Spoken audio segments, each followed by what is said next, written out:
Ernakulam Mekkappala forest സ്റ്റേഷന് സമീപം കാട്ടാന ഷോക്കേറ്റ് ചരിഞ്ഞു. കോടനാട് ഫോറസ്റ്റ് റേഞ്ചിലെ ആനോട്ടുപാറയിലാണ് സംഭവം. പന വൈദ്യുതി ലൈനിലേക്ക് മറിച്ചിട്ടപ്പോഴാണ് ആനയ്ക്ക് ഷോക്കേറ്റത്. കഴിഞ്ഞ ദിവസവും സമീപ പ്രദേശങ്ങളിൽ കാട്ടാനക്കൂട്ടം ഇറങ്ങിയിരുന്നു. തിരുവനന്തപുരം വിതുരയിൽ 58കാരനെ കരടികൾ ആക്രമിച്ചു. ബോണക്കാട് സ്വദേശി ലാലയ്ക്കാണ് പരിക്കേറ്റത്. പുലർച്ചെയാണ് സംഭവം. ലാലയെ തിരുവനന്തപുരം മെഡിക്കൽ കോളേജ് ആശുപത്രിയിൽ പ്രവേശിപ്പിച്ചു. മുതിർന്ന BJP നേതാവും മുൻ ഉപപ്രധാനമന്ത്രിയുമായ LK അദ്വാനിയെ വീണ്ടും ആശുപത്രിയിൽ പ്രവേശിപ്പിച്ചു. ഡൽഹി അപ്പോളോ ആശുപത്രിയിലാണ് പ്രവേശിപ്പിച്ചത്. ആരോഗ്യനില തൃപ്തികരമെന്ന് ആശുപത്രി അധികൃതർ. കണ്ണൂർ പാനൂരിൽ യുവാവ് കിണറ്റിൽ മരിച്ച നിലയിൽ. മരിച്ചത് എലാങ്കോട് സ്വദേശി അനീഷ്. കൊല്ലം പോരുവഴിയിൽ സൗജന്യ മെഗാ മെഡിക്കൽ രക്തദാന ക്യാമ്പ് സംഘടിപ്പിച്ചു.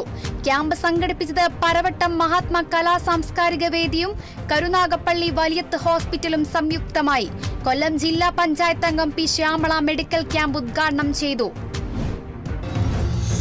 തൃശൂർ കോട്ടപ്പുറം രൂപത റൂബി ജൂബിലി ആഘോഷങ്ങൾക്ക് തുടക്കമായി. കോട്ടപ്പുറം രൂപതയുടെ പ്രഥമ ഇടയൻ archbishop emeritus doctor Francis Kallarakkal ദിവ്യബലിയിൽ മുഖ്യ കാർമ്മികത്വം വഹിച്ചു. ആഘോഷങ്ങൾ ആർഭാടമാക്കുന്ന സ്വഭാവത്തിന് മാറ്റം വരുത്തണമെന്ന് ബിഷപ്പ് ഡോക്ടർ അംബ്രോസ് പുത്തൻവീട്ടിൽ പറഞ്ഞു.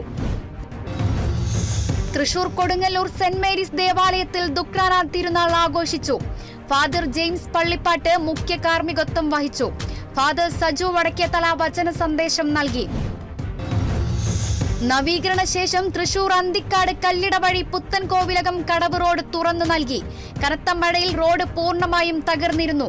അന്തിക്കാട് പഞ്ചായത്ത് ഭരണസമിതിയുടെ നേതൃത്വത്തിൽ 2 ലക്ഷം രൂപയോളം ചിലവഴിച്ചാണ് നവീകരണം പൂർത്തിയാക്കിയത്.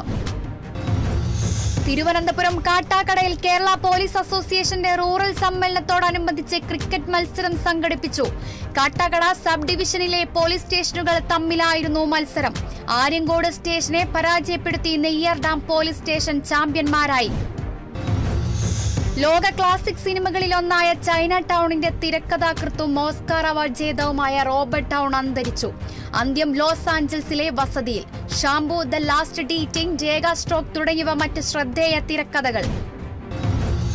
ഇരിട്ടി പടിയൂർ പൂവമ്പഴയിൽ കാണാതായ വിദ്യാർത്ഥികളിൽ ഒരാളുടെ മൃതദേഹം കണ്ടെത്തിയത് എടയന്നൂർ സ്വദേശി ഷഹർബാനിയുടെ മൃതദേഹം.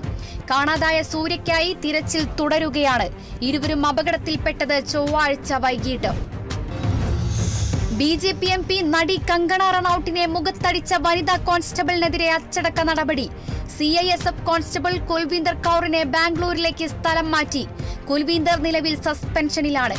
കർഷകരെ അപമാനിച്ചെന്നാരോപിച്ച് ജൂൺ 6-നാണ് ഛത്തീസ്ഗഡ് വിമാനത്താവളത്തിൽ വെച്ച് കുൽവീന്ദർ കങ്കണയുടെ മുഖത്തടിച്ചത്.